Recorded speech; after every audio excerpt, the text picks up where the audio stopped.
subscribe and press the bell icon. Search Science Class. Hello friends, how you, कैसे हो आप लोग।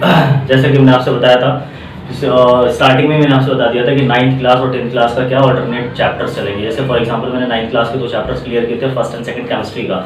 इसी तरह से 10th के मैंने 2 चैप्टर कंप्लीट किया था, फर्स्ट एंड यानी केमिस्ट्री का, एक फिजिक्स का क्लियर किया था।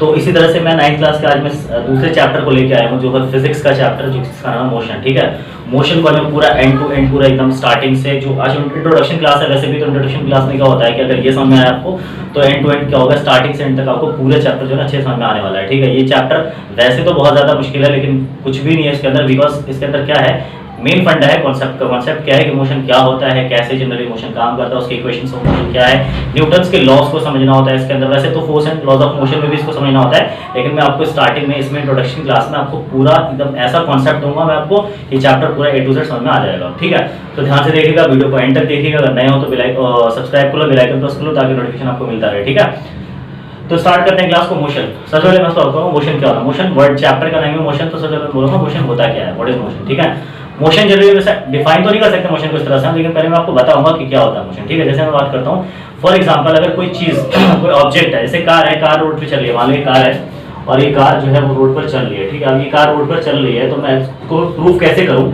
कि ये जो चल रही है, मतलब चल रही है, हमें दिख रही है, आपको दिख रही है, लेकिन मैं कहूँगी रुकी हुई है, तो आप उसको कैसे प्रूफ करोगे कार चल रही है। देखो ध्यान से, आप क्या कहोगे, ठीक है चलो, जनरली यहाँ पर क्या है, रोड के साइड में कोई ना कोई खंभा कुछ ना कुछ होता ही है। ठीक है, तो क्या है कि अगर ये कार जनरली मूव कर रही है, तो हम कहते हैं कि अगर मैं आपसे कहूँ कि नहीं मूव नहीं कर रही है, यू हैव टू प्रूव कि कैसे मूव कर रही है। ठीक है, तो आप कहोगे सर देखो ये कार है, ये कार अभी यहाँ पर है, अब कुछ देर के बाद क्या होगा, इस खंभे के नजदीक चलाया, कुछ देर के बाद क्या होगा, ये कार यहाँ नजर आएगा, उसके बाद ये कार यहाँ से कहाँ चला गया, ये आप रोड पे यहाँ नजर आ रहा है। मतलब कहीं ना कहीं ये जो कार है, इस खंभे के रिस्पेक्ट में अपनी पोजीशन चेंज करा। अपनी पोजीशन का मतलब ये खंबे से क्या है, मान लो अभी खंबे से 100 मीटर की दूरी पर था, अब ये खंबे से मान लो 10 मीटर की दूरी पर है। मतलब कुल मिला के क्या हुआ कि इस कार ने इस खंबे के रिस्पेक्ट में अपनी पोजीशन को क्या की, चेंज की है।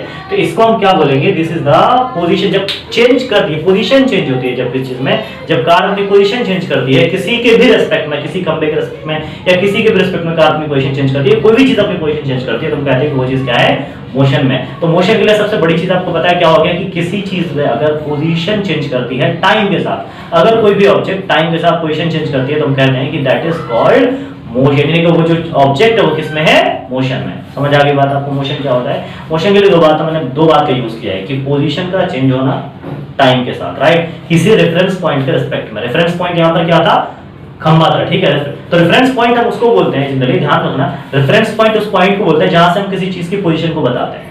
पोजीशन को जनरली, डिस्टेंस को हम दूसरे वर्ड में फिजिक्स में पोजीशन बोलते हैं।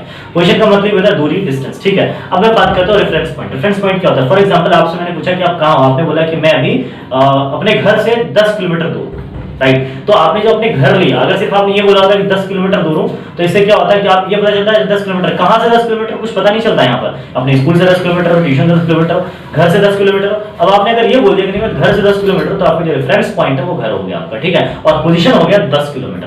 तो आपको पता चल गया होगा पोजीशन क्या होता है और रेफरेंस पॉइंट क्या होता है। ठीक है, अगर आप अपने घर की तरफ आ रहे हो तो क्या होगा, आपका पोजीशन चेंज होगा टाइम टू टाइम। यानी कि अपने घर के नजदीक आओगे तो क्या होगा, 10 किलोमीटर से 9, 9 से 8, 8 से 7, इस तरह से आपकी जो पोजीशन है वो घटती चली जाएगी, किसकी तरफ, आपके रेफरेंस पॉइंट की तरफ। तो जाओ, इसका मतलब अगर आपकी पोजीशन चेंज हो रही है रेफरेंस पॉइंट के रिस्पेक्ट में टाइम के साथ, तो हम बोलते हैं कि this object is in motion. तो हम बोलते हैं ये ऑब्जेक्ट क्या है, मोशन में। तो मोशन के लिए मेन चीज आपको दो बातों का ध्यान रखना है, कोई भी ऑब्जेक्ट अपनी पोजीशन चेंज करता है, टाइम के साथ चेंज करता है, रेफरेंस पॉइंट के क्या कहते हैं, रिस्पेक्ट में चेंज करता है, तो दिस इज कॉल्ड मोशन। ठीक है, अब मैं बात करता हूं कुछ ऐसे टर्मिनोलॉजी का बात करूंगा जिस टर्मिनोलॉजी का यूज करना इस चैप्टर में बहुत ज्यादा जरूरी है, क्योंकि इस चैप्टर में सारे मोशंस के बारे में पढ़ने वाले हैं। तो टर्मिनोलॉजी क्या है, जिस चीज को हम जान करके इस चैप्टर के ये मतलब नूक एंड कॉर्नर्स को हम पूरा कंप्लीट कर सकते हैं। तो उसकी टर्मिनोलॉजी है दोस्तों, जैसे डिस्टेंस है, डिस्प्लेसमेंट है ना, वेलोसिटी है, स्पीड है। ये displacement, distance, velocity, speed, acceleration, ये सब है क्या दोस्तों, ये सब जो जनरली है हम बात कर रहा हूं मैं, डिस्टेंस, डिस्प्लेसमेंट, वेलोसिटी, सब पता है क्या है, ये सब फिजिकल क्वांटिटीज है। ये सब क्या है, फिजिकल क्वांटिटीज। फिजिकल क्वांटिटीज क्या होती है, फिजिक्स में पढ़ने वाली जो क्वांटिटीज को फिजिकल क्वांटिटीज कहते हैं। नहीं, इसको ऐसे डिफाइन नहीं करेंगे। कैसे डिफाइन करेंगे? फिजिकल क्वांटिटीज वैसे क्वांटिटीज को हम लोग बोलते हैं जो जनरली हम जिसका या तो मैं ऐसे कह सकता हूँ कि जिसको नापा या तोला जा सके, हिंदी में बोलो तो, यानी विच कैन बी मेजर्ड, जिसको नापा या तोला जा सकता है उसको हम क्या बोलते हैं? फिजिकल क्वांटिटीज बोलते हैं। टोटल फिजिक्स में दो ही फिजिकल क्वांटिटीज होती है, दो नहीं बल्कि दो तरह की होती है, ठीक है। पहले जो फिजिकल क्वांटिटीज है वो या तो हमारा होगा स्केलर क्वांटिटी या होगा वेक्टर क्वांटिटी। स्केलर क्वांटिटी क्या होता है, ध्यान से देखना आप तो प्लीज। स्केलर क्वांटिटी क्या होता है? स्केलर क्वांटिटी वैसे क्वांटिटी बताते हैं जिसके पास सिर्फ और सिर्फ मैग्नीट्यूड होता है, डायरेक्शन नहीं होता। समझाऊं मैं आपको कैसे? अब वेक्टर क्वांटिटी क्या होती है? वैसे क्वांटिटीज जिसके पास मैग्नीट्यूड तो होता ही होता है और डायरेक्शन भी होता है, इसको हम लोग जनरली बोलते हैं वेक्टर क्वांटिटी। अब मैं बताऊंगा आपको कि स्केलर क्वांटिटी वेक्टर क्वांटिटी में क्या फर्क है, कैसे फर्क है, ठीक है। चलो मैं स्केलर क्वांटिटी के कुछ एग्जांपल आपको बताता हूं। स्केलर क्वांटिटीज के कुछ एग्जांपल है, जैसे फॉर एग्जांपल मास हो गया, डिस्टेंस हो गया, स्पीड हो गया, these are scalar quantities. But मैं वेक्टर क्वांटिटी की अगर मैं बात करूं तो जैसे स्पीड, वो वेलोसिटी हो गया, एक्सेलरेशन हो गया, मोमेंटम हो गया, ठीक है, ये सब क्या, डिस्प्लेसमेंट हो गया, ये सब क्या है? वेक्टर क्वांटिटी है। अब मैं बात करूंगा आपके डायरेक्शन मैग्नीट्यूड की जो बात करता हूं वो क्या है एक्चुअली। अब मैं आपसे पूछता हूं फॉर एग्जांपल आप जो है इस पॉइंट से, फॉर एग्जांपल आप इस ए पॉइंट से आप बी पॉइंट तक है फॉर एग्जांपल, ठीक है। आप इस ए पॉइंट से बी पॉइंट तक, बी से फिर एक और आप पॉइंट है सी पॉइंट। यहां से ए से बी जो है वो 10 मीटर है, बी से सी जो वो भी 10 मीटर, लेकिन जो ए से सी है वो जनरली 15 मीटर है। ध्यान रखना इस बात, 15 मीटर, राइट, ठीक है। अब मैं आपसे कह रहा हूं कि आप ए से पहले बी जाओ, यानी आपको ए से सी जाना, तो आप ए से बी जाओ और बी से सी जाओ, ठीक है। चलो अब मैं बात करता हूँ, ए से जब बी जाते हो और बी से सी जाते हो तो 10 और 10 कितना होगा टोटल? 10 और 10 टोटल 20 मीटर की दूरी आप तय करते हो। 20 मीटर की दूरी का दूरी तय करते हो, डिस्टेंस तय करते हो, ठीक है। चलो आपसे मैं कहूँ अगर ए से बी तक जाने में क्या आपके पास कोई फिक्स डायरेक्शन थी? नहीं थी। क्यों? आप जब इधर से इस रास्ते पर चल रहे थे तो आपकी डायरेक्शन यूं थी, आप जब इस रास्ते पर आपकी डायरेक्शन यूं है, मतलब आपके पास कोई फिक्स डायरेक्शन नहीं थी। लेकिन अगर मैं आपसे बोलता कि ए से सी तक जाओ और ए से सी तक इस रास्ते पर चलिए, अब क्या होता है? आप यहाँ पर होते तब भी आप डायरेक्शन यहाँ होते तब भी डायरेक्शन यहाँ होते तब डायरेक्शन यहाँ, मतलब आपका डायरेक्शन क्या है? बिल्कुल फिक्स है, यानी आपके पास डायरेक्शन है। और मैं बात करूँ अगर मैग्नीट्यूड की, यहाँ पर कितनी मीटर है? 15 मीटर है। मतलब कुल मिला के मैग्नीट्यूड का मतलब जो होता है वो यही होता है, ये जो है ना बात, ये मैग्नीट्यूड है। मैग्नीट्यूड में दो चीजें आती है, एक तो न्यूमेरल वैल्यू आता है, न्यूमेरल वैल्यू आता है नंबर्स आते हैं 1 से लेकर के 100 तक कोई भी नंबर आ सकता है, तो न्यूमेरल वैल्यू आता है। और ये जो है ये हमारा ये क्या है पता है? ये है यूनिट है। यूनिट मतलब जैसे 15, तो अगर मैं बोलूं यहाँ से आते कितनी दूर है तो आप बोलोगे 15 मतलब क्या है? तो मीटर बोलो या किलोमीटर कुछ भी बोलो, मतलब कोई मिला के बात करते हैं ये क्या है? यूनिट है। और ये क्या है? Numeral value. न्यूमेरल वैल्यू और यूनिट की दोनों मिलकर बनाता है मैग्नीट्यूड।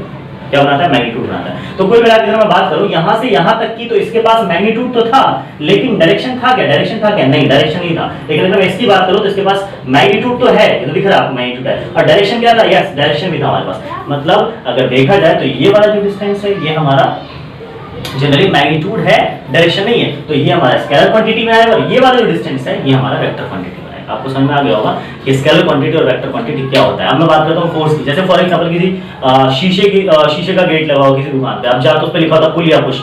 अगर खुलेगा पुल तो आपको खींचना है, अगर आपको धक्का देते हो यानी पुश करते हो तो क्या वो खुलेगा? नहीं खुलेगा। आप 10 न्यूटन का, 15 न्यूटन का, 20 न्यूटन का, 1000 न्यूटन का फोर्स लगा दो टूट जाएगा, लेकिन खुलेगा नहीं ढंग से, ठीक है। मतलब अगर सिर्फ 5 न्यूटन का बल से अगर आप उसको खींचते हो अपनी तरफ तो खुल जाएगा। क्यों? क्योंकि फोर्स को क्या है? डायरेक्शन चाहिए, आपको डायरेक्शन बता रहा है, उसको उसने बोला पुल करने के लिए, पुश कर रहे हो तो नहीं खुलेगा, ठीक है। तो मतलब कुल मिला के जो मैग्नीट्यूड है वो डायरेक्शन है, मैग्नीट्यूड का कांसेप्ट यही है। मतलब आपको पता चल गया वेक्टर क्वांटिटी क्या होता है, स्केलर क्वांटिटी क्या होता है, ठीक है। यानी कि फिजिकल क्वांटिटीज टोटल दो तरह की होती है, एक तो वो स्केलर क्वांटिटी, एक होता है vector quantity. Scalar quantities plus magnitude हो, डायरेक्शन ना हो, वेक्टर क्वांटिटीज प्लस मैग्नीट्यूड तो हो, एज वेल एज डायरेक्शन भी उसके पास हो, तो हम कहते हैं उसको वेक्टर क्वांटिटी, ठीक है भाई। अब यहाँ से कहानी स्टार्ट होती है पूरी फिजिकल क्वांटिटीज की। अब मैं कैटेगराइज करता जाऊंगा कि जो फिजिकल क्वांटिटीज मैं आपको पढ़ाऊंगा, बताऊंगा कि स्केलर है या ये वेक्टर है। फॉर एग्जांपल चलो मैं पहले बात करता हूं डिस्टेंस की। डिस्टेंस की अगर मैं बात करूं तो आप देखो जरा ध्यान से डिस्टेंस के बारे में।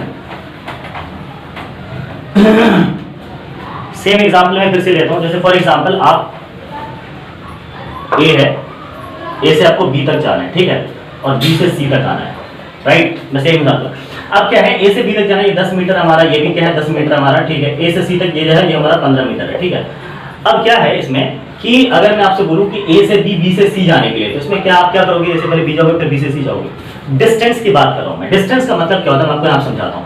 आप जब यहाँ से यहाँ जाओगे, यहाँ से यहाँ आओगे, तो मैं बोलूंगा आपने कितनी दूरी तय की, आप बोलोगे सर ठीक है, जो रास्ता है रास्ते की लंबाई नाप लो। लंबाई कहने का मतलब ये है कि 10 मीटर है लंबाई, ये वाली लंबाई 10 मीटर है, कि जो रास्ता है उसकी कुल लंबाई आप टोटल करो, 10 में 10 ऐड करोगे तो आएगा 20, यानी कि रास्ते की जो कुल लंबाई है इसी को आप क्या बोलते हो? डिस्टेंस बोलते हो। क्या बोलते हो? डिस्टेंस। अगर मैं बोलूं क्या ये 20 जो मीटर निकला आपका क्या डिस्प्लेसमेंट है? नहीं, डिस्प्लेसमेंट क्यों नहीं? बिकॉज डिस्प्लेसमेंट की डेफिनेशन ही है, डिस्प्लेसमेंट कहां से होगी? डिस्टेंस का मतलब होता है रास्ते की कुल लंबाई, the total length of path. रास्ते की कुल लंबाई, दिस कॉल्ड डिस्टेंस। तो देखो हमने पाथ की टोटल लेंथ निकाली, ये क्या है, डिस्टेंस हो गया हमारा। अब आप खुद बताओ कि ये स्केलर है या वेक्टर। आपने देखा डायरेक्शन चेंज हुआ यहाँ पर, यानी कि यहाँ पर ये स्केलर क्वांटिटी है, मतलब ये स्केलर क्वांटिटी हो गया। डिस्टेंस की एसआई यूनिट क्या होती है, मीटर। ऑब्वियसली मैं लिख रहा हूँ यहाँ पर मीटर, मीटर आप समझ में आ रहा है, मीटर। सेंटीमीटर भी है, मिलीमीटर भी है, नैनोमीटर भी है, किलोमीटर भी है, लेकिन ये सब एसआई यूनिट नहीं है। एसआई यूनिट का मतलब होता है international system of unit. International system of unit वैसे यूनिट को कहते हैं जो इंटरनेशनली प्रूव्ड हो, पूरी दुनिया में वही यूज होता हो, ठीक है। सेंटीमीटर, किलोमीटर ये सब भी है, बट हम हर जगह यूज नहीं कर सकते इसको, ठीक है। तो एसआई यूनिट क्या है, डिस्टेंस की मीटर। मैंने डिस्टेंस के बारे में आपको 3 बातें बताई। एक तो definition, what is distance, the total length of path is called distance. दूसरा बताया यूनिट क्या होती है, मीटर। तीसरा बताया स्केलर है वेक्टर, तो ये क्या है, स्केलर है। क्यों स्केलर है, इसके पास डायरेक्शन नहीं है। अब मैं बात करता हूँ डिस्टेंस, आई होप कि आपको डिस्टेंस समझ में आ गया होगा। अब मैं बात करता हूँ डिस्प्लेसमेंट की। डिस्प्लेसमेंट क्या होता है, फॉर एग्जांपल मैं आपसे बोलूं कि ए से लेकर के आपको सी पे जाना, आपके पास 2 रास्ते हैं, या तो ए से बी, बी से सी जाओ, या फिर डायरेक्ट ए से सी जाओ। आप कहोगे यार एक बात कर, ए से सी अगर मैं चला जाऊं तो ये क्या होगा, स्ट्रेट होगा, बिल्कुल बिल्कुल स्ट्रेट, यानी कि आपको ए से सी तक जाओगे, आपके पास बिल्कुल फिक्स डायरेक्शन होगी, मैग्नीट्यूड तो दिख ही रहा होगा। और एक बात और ध्यान में रखना, आप देखो जब डिस्टेंस की बात कर रहा था मैं, तो डिस्टेंस था 20 मीटर, लेकिन डिस्प्लेसमेंट देखना कितना है, 15। यानी डिस्प्लेसमेंट जो है वो ऑलवेज डिस्टेंस से छोटी होगी या बराबर होगी, यानी डिस्प्लेसमेंट कभी भी डिस्टेंस से ज्यादा नहीं हो सकती। क्यों, मैं बताता हूं। डिस्प्लेसमेंट को डिफाइन कैसे करेंगे, the shortest distance between 2 point, 2 point के बीच की सबसे छोटी दूरी को हम क्या बोलेंगे, डिस्प्लेसमेंट बोलते हैं। आप देखो इस ए और सी के बीच में सबसे छोटी दूरी कौन सी है, AC है या फिर ABC है। सिंपल, आप बोलोगे AC क्योंकि डायरेक्ट है, इसलिए हम इसको क्या बोलते हैं, डिस्प्लेसमेंट बोलते हैं दोस्तों। तो ये क्या हमारा डिस्प्लेसमेंट है, इसके पास फिक्स डायरेक्शन है, फिक्स मैग्नीट्यूड है, तो हम इसको वेक्टर क्वांटिटी की कैटेगरी में रखेंगे। This is called displacement. Displacement की डेफिनेशन क्या है, the shortest path between the 2 point is called displacement. SI unit same होगी, मीटर ही होगी एसआई यूनिट, लेकिन ये वेक्टर क्वांटिटी है। क्यों वेक्टर क्वांटिटी, आपको पता चल गया है क्यों है वेक्टर क्वांटिटी। आई होप कि आपको डिस्टेंस और डिस्प्लेसमेंट का कंप्लीट नॉलेज मिल गया होगा, क्यों कैसे हर आंसर के साथ, ठीक है। तो मैं इसको लिख दे रहा हूँ, लिखने के साथ क्या आप इसको नोट डाउन कर लेना, ठीक है। एक नोट्स बन जाएगा, आपको साथ में नोट्स भी बनाते हुए चलता हूँ ताकि आपको बाद में पढ़ने में परेशानी ना हो, ठीक है। चलो मैं नोट्स बनाता हूँ। चलो सबसे पहले लिखेंगे हम डिस्टेंस। डिस्टेंस से पहले भी हम लोग लिखेंगे मोशन। मोशन क्या होता है, फटाफट। मोशन क्या होता है भाई, change in position, change in position with time, with time is called motion, is called motion. देखिएगा ध्यान से, लिखने का तरीका भी समझ में आना चाहिए, ठीक है। उसके बाद है physical quantities. Physical quantities, physical quantities क्या होती हैं, those quantities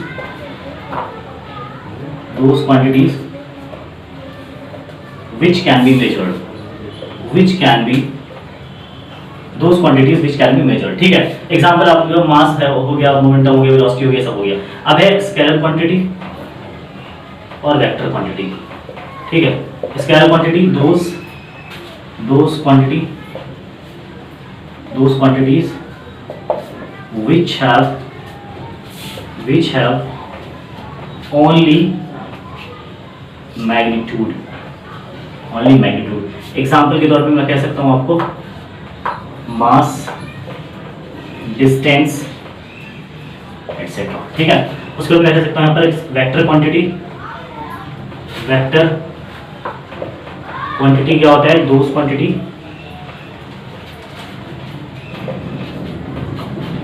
which have magnitude as well as direction, example displacement,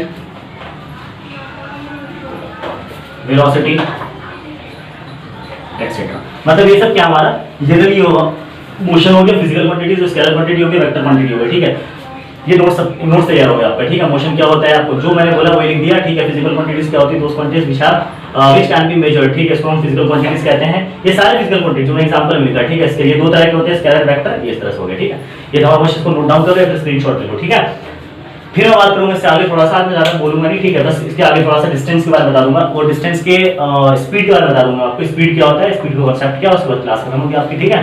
चलो ठीक है, आज मैं स्पीड के बारे में बात करता हूँ। स्पीड क्या है, सोचो जरा, स्पीड क्या है। फॉर एग्जाम्पल कोई गाड़ी है, कोई बाइक है, कोई कार है, टाइम के साथ अपनी डिस्टेंस चेंज कर रहा है। फॉर एग्जाम्पल जैसे ए से कोई चला, ए से बी जाना है, ठीक है, बीच में सी है, ठीक है। ए से बी तक की टोटल डिस्टेंस जो कितना है 100 मीटर है फॉर एग्जांपल। ए से कोई कार चली, ठीक है, फॉर एग्जांपल मान लो ये कार यहाँ पहुंचे भी 10 मीटर तय कर रही है, ठीक है, यहाँ चली इस तरह से, मतलब कुल मिला के ये 5 मीटर तक, मतलब ये जनरली डिस्टेंस चेंज कर रही है। क्या चेंज कर रही है? बार बार ये कार डिस्टेंस चेंज कर रही है, अपनी दूरी तय कर रही है। तो क्या दूरी तय करने में टाइम नहीं लगता? टाइम लगता है ना। तो बस दूरी अगर तय करती है कोई टाइम के साथ, तो हम कहते हैं कि वो कार जो है वो स्पीड में है, राइट। तो स्पीड की जो डेफिनेशन हो जाएगी वो ये होगा, change in distance with time is called speed. इसको दूसरी तरह से हम डिफाइन कर सकते हैं, rate of change of distance. Rate of change of distance इसलिए बिकॉज डिस्टेंस, सॉरी क्यों, देखो आप स्पीड के, अगर मैं स्पीड का फॉर्मूला लिखूं यहाँ पर, स्पीड बराबर फॉर्मूला क्या हो जाएगा। मैं ये डेफिनेशन इसलिए यूज करता हूँ बार बार, rate of change of distance, क्योंकि यहाँ से फॉर्मूला लिखना आसान होता है। क्योंकि अब देखो मैं फॉर्मूला लिखा हूँ, स्पीड का क्या होता है, मैं क्या बोला, rate of change of distance. Rate का मतलब होता है डिवाइडेड बाय टाइम, ठीक है। डिस्टेंस का रेट, जिसका रेट होना वो ऊपर में होता है, ऊपर मतलब यहाँ पर, ठीक है। मतलब आपका फॉर्मूला जो है वो तैयार है, रटने की कोई जरूरत नहीं है। डिस्टेंस का फॉर्मूला, स्पीड का फॉर्मूला आ गया, डिस्टेंस अपॉन में टाइम, ये हो गया स्पीड, ठीक है। अब इसकी SI unit case, SI unit भी आपको रटने की जरूरत बिल्कुल भी नहीं है। आप समझो SI यूनिट क्या होती है, डिस्टेंस डिस्टेंस यूनिट क्या होती है आपको पता है, मैंने बताया आपको, मीटर होती है, मीटर लिखा। टाइम यूनिट क्या होती है, टाइम की भाई SI यूनिट होती है सेकंड, आवर नहीं होता, ठीक है। आवर जो होता है वो जनरली SI यूनिट होता है, यूनिट है, मिनट भी यूनिट है, लेकिन SI यूनिट होती है सेकंड। तो नीचे क्या लिखेंगे, सेकंड। देखो अब आ गया स्पीड की जो SI यूनिट है वो क्या आ गई, मीटर पर सेकंड, ये हमारी स्पीड की SI यूनिट है। समझ आ गया आपको, मतलब ये था हमारा स्पीड। अब आप बताओ स्पीड स्केलर है या वेक्टर? आप सोचिए स्पीड किससे बनी है, डिस्टेंस से बनी है। तो स्पीड अगर डिस्टेंस से बनी है तो डिस्टेंस एक स्केलर क्वांटिटी है। तो स्केलर क्वांटिटी, चीनी से बना हुआ सामान मीठा ही होगा ना भाई, तो डिस्टेंस से बना हुआ जो डिस्टेंस स्केलर है, स्केलर से बना हुआ जो क्वांटिटी होगा वो स्केलर ही क्वांटिटी होगा। इसलिए डिस्टेंस से बना हुआ मीटर, सॉरी स्पीड, तो स्पीड भी क्या होगा, स्केलर क्वांटिटी होगा। इसके बारे में लिख लेते हैं हम लोग, फिर क्लास फिनिश करते हैं, ठीक है। स्पीड क्या होता है, ध्यान से देखना। कैसे लिखेंगे, rate of change of, rate of change of distance is called speed. SI unit क्या होगी, लेकिन बताने की जरूरत तो है नहीं, SI यूनिट होगी मीटर पर सेकेंड, ठीक है। फॉर्मूला क्या होगा, स्पीड बराबर डिस्टेंस अपॉन में टाइम, ये है हमारा फॉर्मूला, ठीक है। ये क्या है, इट इज स्केलर क्वांटिटी। क्यों स्केलर क्वांटिटी है आपको अच्छी तरह से पता है, इट इज स्केलर क्वांटिटी, क्योंकि स्केलर क्वांटिटी से बनी है, इसलिए इसका नाम भी क्या हो जाएगा, स्केलर क्वांटिटी होगा। अब इसमें बहुत सारे क्वेश्चंस आ सकते हैं। फॉर एग्जांपल आपसे क्वेश्चन आ गया कि भाई बताओ, अगर कोई कार है वो जो है जनरली 10 मीटर चलता है, 10 किलोमीटर चलता है, या 50 मीटर चलता है 10 सेकंड में, 5 सेकंड में, आप लगा सकते हो। फॉर एग्जांपल किसी ने बोला कि एक कार है जो 50 मीटर चलता है, कितना सेकंड में, मान लो 10 सेकंड में, तो उसकी स्पीड क्या होगी, उसकी स्पीड क्या होगी। फॉर देखो ना, 50 मीटर चलेंगे, डिस्टेंस ऊपर रखेंगे, टाइम नीचे रखेंगे, 10 5 से 15, स्पीड जो है उसका कितना है, 5 ऊपर मीटर, नीचे सेकंड, मीटर पर सेकंड, यानी कि इसका स्पीड हो गया, ठीक है। अब इसको नोट डाउन करो, स्क्रीनशॉट ले लो, ठीक है। ये आपका हो गया स्पीड तक। इसी तरह से हम पूरा चैप्टर करेंगे, ठीक है, और पूरा फुल कॉन्सेप्ट के साथ, बिल्कुल भी आपका जो डाइवर्ट नहीं हुआ चैप्टर, बिल्कुल सीरीज वाइज चलेगा। हो सकता है इसके 2 3 या 4 पार्ट हो जाए, पर इट्स ओके, पूरा चैप्टर कंप्लीट होगा with numericals and with concept, ठीक है। तो इस तरह से बनेगी हमारी वीडियो पर। अच्छा लगा तो लाइक कीजिएगा, कमेंट कीजिएगा। कोई डाउट्स आता है इससे रिलेटेड तो आप डाउट्स को कमेंट सेक्शन में कर सकते हैं, ताकि हम आपको रिप्लाई कर सकें, ठीक है। अगर आप नए हैं तो सब्सक्राइब कर लीजिए, वरना बेल आइकन प्रेस कर लीजिए, ताकि नोटिफिकेशन आपको मिलता रहे। Thank you, thanks for watching.